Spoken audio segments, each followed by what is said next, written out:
1800 hours Pakistan Standard Time. Assalamu alaikum. This is Radio Pakistan, the news read by Muhammad Zubair Khan. First, the headlines.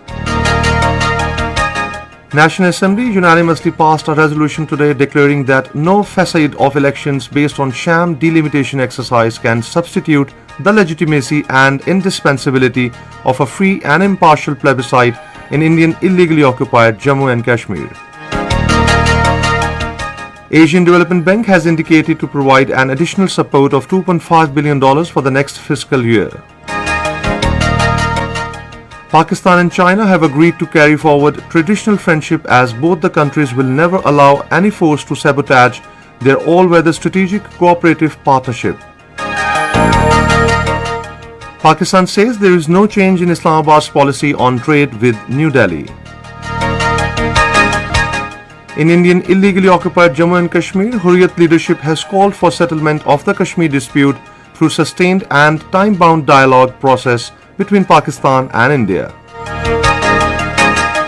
Russia has warned to give most resolute response against attempts to interfere in its special military operation in Ukraine. And now the news in detail. The National Assembly today unanimously passed a resolution denouncing the latest Indian attempt of demographic engineering in illegally occupied Jammu and Kashmir through a so-called delimitation commission. The resolution moved by Minister for Foreign Affairs Bilawal Bhutto Zardari said this is aimed at artificially altering the electoral strength of the Muslim majority in Indian illegally occupied Jammu and Kashmir.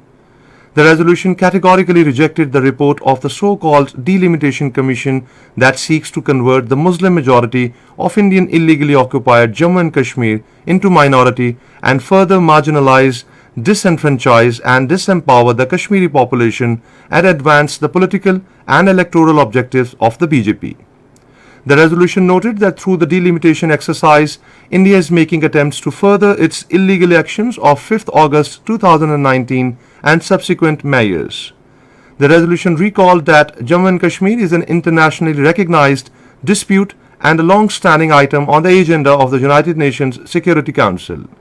It declared that no facade of elections based on sham delimitation exercise can substitute the legitimacy and indispensability of a free and impartial plebiscite under the auspices of the United Nations. The resolution demanded that India should honor and fulfill the obligations under the international law, United Nations Security Council resolutions, and the 4th Geneva Convention and refrain from bringing about any illegal demographic changes in the occupied territory. It urged the Indian government to forthwith end its oppression and widespread violations of human rights and international humanitarian law in Indian illegally occupied Jammu and Kashmir and enable the Kashmiri people to exercise their inalienable right to self-determination as enshrined in the United Nations Security Council resolutions. Taking the floor, Foreign Minister Bilawal Bhutto Zardari said that he has also addressed a letter to the President of the United Nations Security Council and the Secretary General of the UN in which he has highlighted the unlawful steps taken by India to change the demographic structure of Indian illegally occupied Jammu and Kashmir. Minister of State for Foreign Affairs Hina Rabbani Khar has categorically stated that Pakistan cannot engage with a belligerent India. Speaking in the National Assembly today, she made it clear that there is no change in Pakistan's policy with regards to India. She said Pakistan cannot antagonize any country. We are not against any country. She said Pakistan wants to improve the level of engagement with the European Union as the GSP Plus status has helped in improving the country's exports. Responding to the concerns of members regarding water shortage in the country, Minister for Water Resources Syed Khurshid Shah expressed the confidence that the water situation will improve by 30th of next month. He said the water situation is improving in Tarbela. The minister assured that all the provinces will be given water as per their share. He said shortage in water will also be shared with the provinces accordingly. The House will now meet tomorrow at 10:30 a.m. The Asian Development Bank has indicated to provide an additional support of $2.5 billion for the next fiscal year, out of which $1.5 to $2 billion can be available in the ongoing calendar year. This was expressed by the country director ADB Zhang Ji during his meeting with Minister of State for Finance and Revenue Dr. Aisha Ghaus Pasha in Islamabad today. Welcoming the ADB team, the Minister of State said Pakistan is facing various fiscal and monetary challenges, but the present government is working on various structural reform measures to bring back the economy on an inclusive and sustainable growth path. She thanked Zhang Ji and his team for their dedication and assured them full support and speedy implementation of the ongoing programs. Nestle Head of Corporate Affairs Waqar Ahmed and General Manager Abdullah Javed called on Prime Minister Shehbaz Sharif. During the meeting, Nestle Pakistan commended the Prime Minister for provision of relief items to the flood-affected people of Afghanistan. Contributing its share in the Pakistan government's initiative, Nestle donated 50,000 litres of drinking water for the flood victims of Afghanistan. The donated water will help save the flood victims from various diseases. The Prime Minister described this welfare work by Nestle Pakistan as appreciable. This is Radio Pakistan. Pakistan and China have agreed to carry forward traditional friendship, and both the countries will never allow any force to sabotage their all-weather strategic cooperative partnership. This was stated by Chinese Foreign Ministry spokesperson Zhao Lijian during his regular briefing in Beijing today. Referring the virtual meeting of State Councillor and Foreign Minister Wang Yi with his Pakistani counterpart Bilawal Bhutto Zardari, he said the two foreign ministers reached important consensus on deepening our all-weather strategic cooperative partnerships and political cooperation. He informed that the two foreign ministers exchanged views on further strengthening the safeguarding of safety for Chinese citizens and institutions in Pakistan during their first meeting since the new government in Pakistan came into office.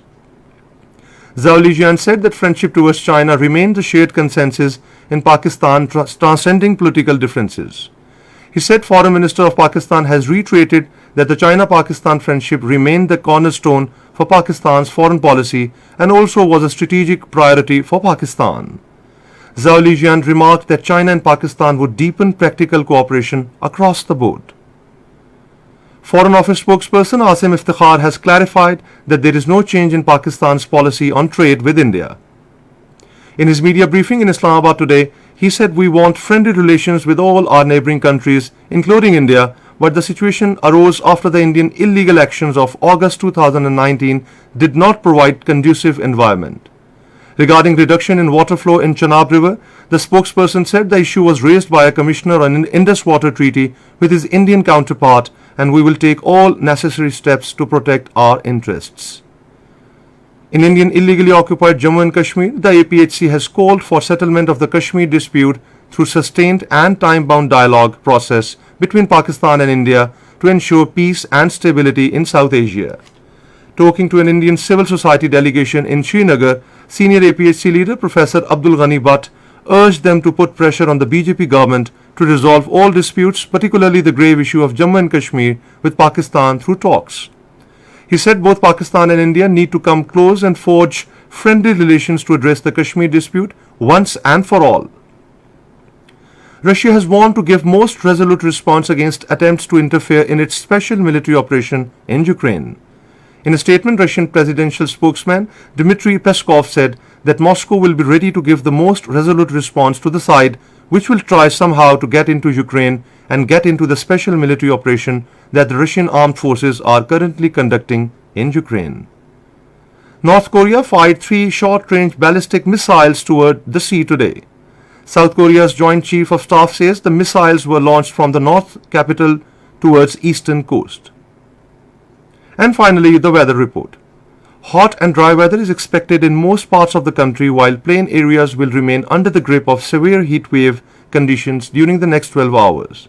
However, gusty and dust-raising winds with light rain are likely to occur in Potohar region and Upper Punjab, while gusty and dust-raising winds in southern and central plain districts of the country in the afternoon. Light rain with wind and thunderstorm is expected in Kashmir and Gilgit-Baltistan. And that is the end of the news. For more news and analysis, log on to our website radio.gov.pk and also watch live video streaming of our bulletins on the link facebook.com/Radio Pakistan News.